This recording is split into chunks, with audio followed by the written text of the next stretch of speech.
গৌতমের তো একটু ঠান্ডা লেগেছে, সেই কারণে যখনই আমি চা বানাই তার মধ্যে কিছুটা আদা আর লবঙ্গ গোলমরিচ দিয়ে চাটা বানাই।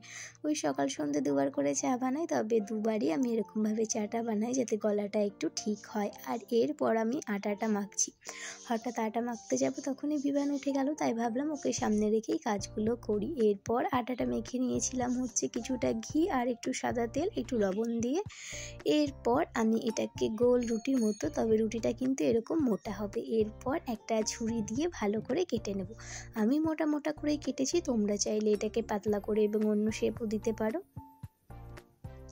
আর অন্যদিকে তেল এবং ঘিটা গরমও হয়ে গিয়েছে। এবার আলতো হাতে একটা একটা করে এই গজাগুলোকে ছেড়ে অনেকটা সময় নিয়ে ভাজতে হবে। যতক্ষণে গজাগুলো ভাজা হচ্ছে ততক্ষণে আমি বিছানাটা তুলে নিয়েছিলাম এবং ভিভানকেও খাবারটা খাইয়ে দিয়েছিলাম। এরপর আমরাও যেহেতু চা বিস্কুট খেলাম, সেই কারণে ও চা বিস্কুট খাওয়ার একটু জেদ করছিল, তাই ওকে চা এবং বিস্কুট দিয়েছিলাম। ও এখানে চামচ দিয়ে খাচ্ছিল। ভিভান ওর খাবারগুলো চামচ দিয়ে খেতে বেশিই ভালোবাসে, হাতের থেকে। ওর হাতে একটু খাবার লাগলে কীরকম যেন করে, সেই কারণে ওকে একটা চামচ দিয়েই খাবারটা খায়। এরপর আমি আলতো হাতে একটা একটা করে তেল থেকে ভালো করে গজাগুলোকে তুলে নিয়ে আবার আরেকবার গজা ভাজতে দিয়েছি। আর এই দিকে এই ফুলগুলো না কালকে বানিয়েছিলাম।